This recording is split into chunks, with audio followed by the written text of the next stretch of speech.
had the chance of a sneaky night away up at the farm, so I'm going to test out my hammock and, well, more specifically test out a sleeping bag. Got it from my pal Robin. It's an Army Arctic sleeping bag. I'm not expecting it to get particularly cold tonight. The weather forecasters who don't know anything have estimated a ballpark of 7 degrees at the lowest, 7 degrees C, so that's not bad. But what I want to do is I want to try and set the sleeping bag up in like a peapod style around the hammock.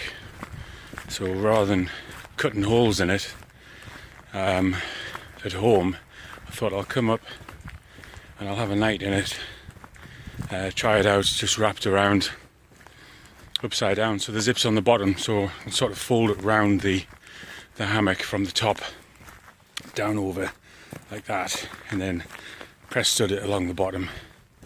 So that means that the hammock can come out of the bottom, and the way I want to try and do it is to have it so there's a like a foot box area which is on top of the hammock, so you haven't got hammock material under your feet. You've got the sleeping bag first, then the hammock material. So the rest of you will be lying on the hammock, but your feet will have the sleeping bag under them. That's the plan. If it doesn't work, it doesn't matter. I've brought my under quilt, so I can just clip that on. So it's really just experimenting. And I also got, again off Robin, he's a good friend, also got an army poncho, which I think I'll set up perhaps either to either give me some camouflage, make it a bit more private, or to keep the wind off a little bit. Oh, there's a rabbit. Keep the wind off, although it's quite calm. There's a little bit of rain there at the minute, but it's only a tiny bit, so I'm not worried about that. And again, it's not forecast to rain, but these bloody forecasters, they've got no idea, have they? Yeah, so that's it. So I'll see how I get on. I'm trying to do some video of the different stages if I can, and then I'll get my little the new stove going. I've brought some kindling just in case. It should be enough to do my food tonight. But I'm just about to walk through a wooded bit here, and I'll grab a few logs on the way through. I've got my axe as well, which I can have a play with. And yeah, see how we get on. Alright, talk to you in a minute. I've arrived at camp, and the rain stopped, and there's no wind whatsoever. It's really, really calm. So I've put my ridge line up, and I've thrown the tarp over it. It's the DD ultralight tarp, which I absolutely love. It's probably one of the best things I've bought. Really, really pleased with it. There's very, very little wind, because it's hardly got an angle on it there. You can just see it moving a bit. Just a nice calm night.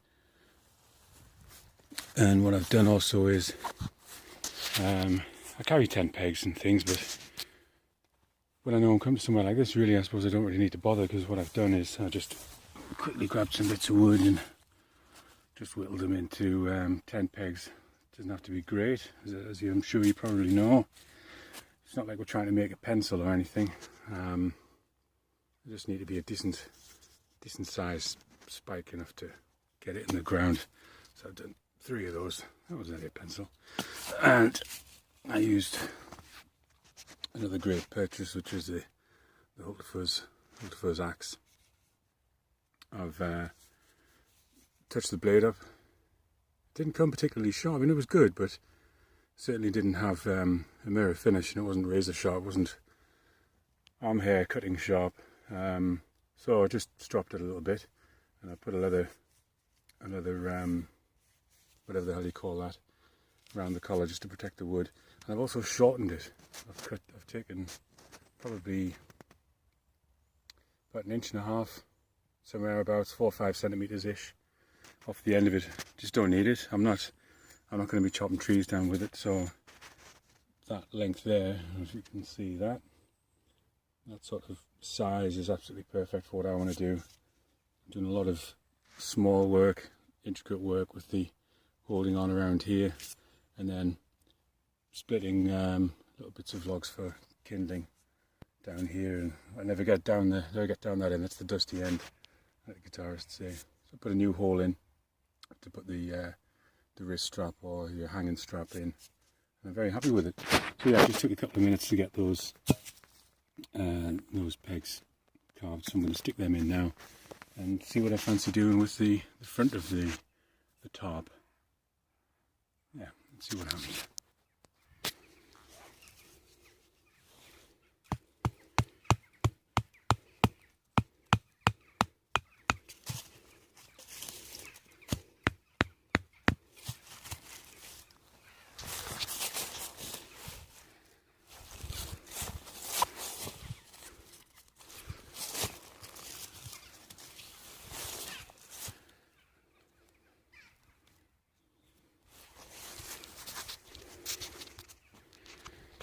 There we go. Nice and tight at this side.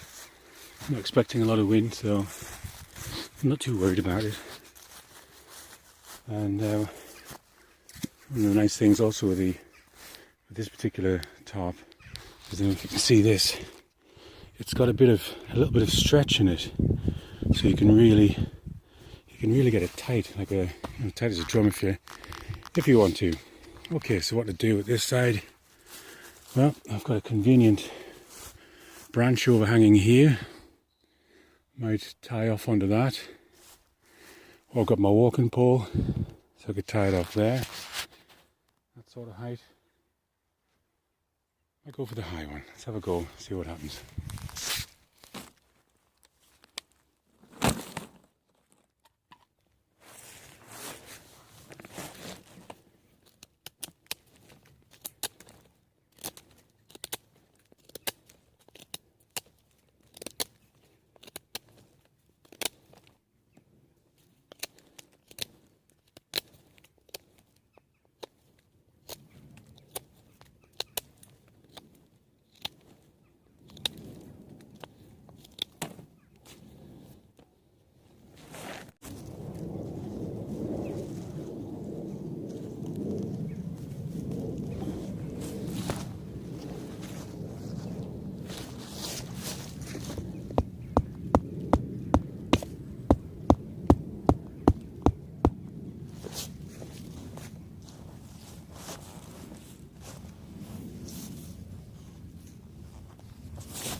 I'm trying to do this one-handed. Anyway, it's a one of those slippery hitch or something. It works similar way to the pressure knot, which I absolutely love. It's probably my favourite knot, really. It's so easy to tie, and you just look it up on YouTube, and you'll see how to tie it. But that's great for sliding. Get the light right. Sliding it along, and it locks in place under its own strain to keep your top nice and tight on you. There's another variation of it there. So I've used that too. That's my ridge line coming in around the tree. It's probably look familiar to you, this style of hooking the ridge line up. Maybe a little messy, but it works for me, and it's nice and tight, and if not, I just need to pull that along, and away we go. It's starting to get dark now and a little bit misty, but still very still, very calm, and I've got a great little shelter going on. It hasn't taken very long, and just used natural tent pegs, which is a very satisfying thing to do. So that'll be quite cosy tonight. I'd be a little bit worried about that dip there if I was expecting quite a bit of rain, but as it's not supposed to be raining at all, thank you Mr. Weatherman, it should be okay. So I've got bags of room under here. Loads of space. So yes, onto the hammock. And there it is. That's my hammock. That's great. It's another DD. Love you guys. This is the Superlight, and inside of there, and it isn't actually difficult to get it in there at all. It fits in fine. It's no problem at all. That's actually got whoopee slings, carabiners, and the tree huggers. Tree huggers are in there as well. I use the ultralight carabiners. It came with soft shackles. Hate them. They're just awful. Don't like them at all. So I got myself a set of those ultralight carabiners because they're fantastic. There's the whoopee slings in there. Sorry, the tree huggers, whoopee slings, and in the bottom will be the carabiners. Alright, I'll show you when it's out. Guess what I did? I took the carabiners, the ultralight ones, out and I put them on my other hammock when I was using it because it has the bug net on it. It's the frontline hammock. So I've just got the soft shackles, but not to worry. That's up. They do work. There's nothing really wrong with them. It's just they're nowhere near as convenient as just using a carabiner, and particularly the ultralight ones. They're just fantastic. So let's get this out and tie this up distance wise.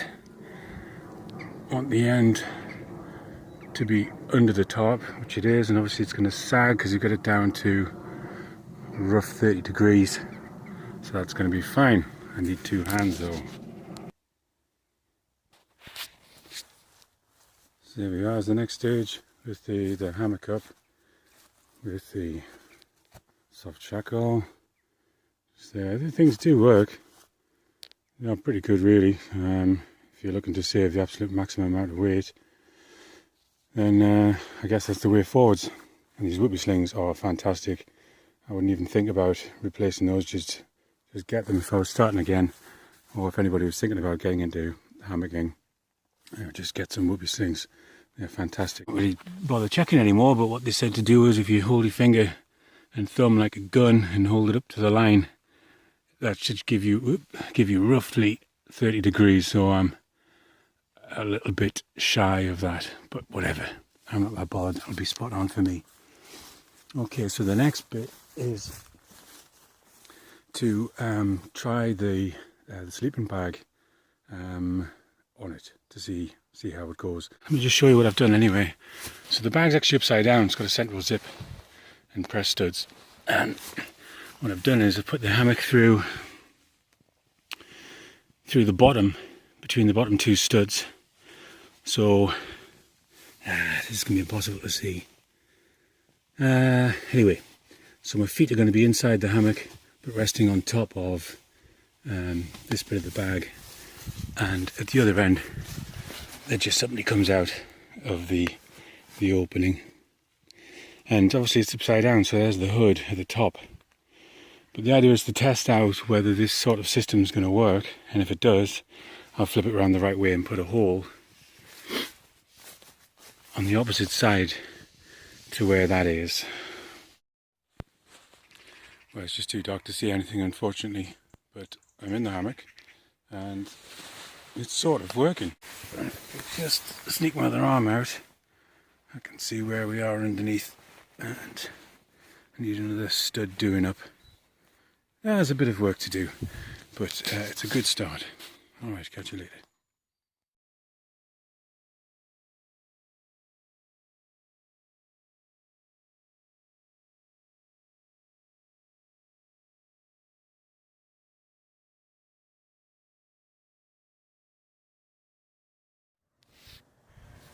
Here's the camp the next day.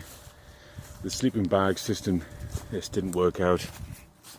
The footbox idea was great at this end, that part of it worked, but unfortunately the sleeping bag wrapped around her chest and shoulders, there just wasn't enough. There wasn't enough material to go all the way around to keep it sealed underneath. I didn't know until I got in and tested it out. So yeah, it was a no-go. But thankfully I brought an under quilt anyway, which did the job pretty well. Using the press studs on, there we go, on there. And where's the opposite one? Oh, it's further down there. And press studding some additional material between those two to make it slightly wider. But it's going to have to be reasonably well insulated material. So yes, a bit more drawing board work. But it was a great night. The setup worked a treat. Yeah. So there it is. Well, it's home time, and had a lovely night. It's a shame it wasn't quite as fruitful in terms of trying a new setup out. Well, I tried it out, it just didn't work. What can you do? I'll come back to it and see if I can get a better system going.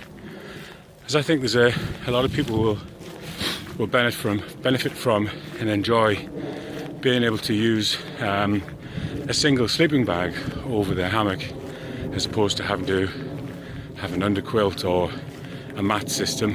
The mat system does seem to work, but it slides around, and if you blow it up too firm, it can be quite an uncomfortable sleep. I might revisit that as well, I think, just to see if there are any other options. Perhaps a thin yoga mat, that type of thing, instead of an airbed, instead of a thermarest type setup. But I hope you've enjoyed the video, and if you do, give me a thumbs up, that'd be great. And you can do the whole share and subscribe thing if you want to. Or if you've got any suggestions as to what I could do different to either improve on that system or any of the other videos, or if there's anything you think I should try out that you'd be interested in seeing if it works with the sort of system I have, then let me know. I'm interested in any comments. But yeah, thanks for watching, and I'll see you again soon. Cheers.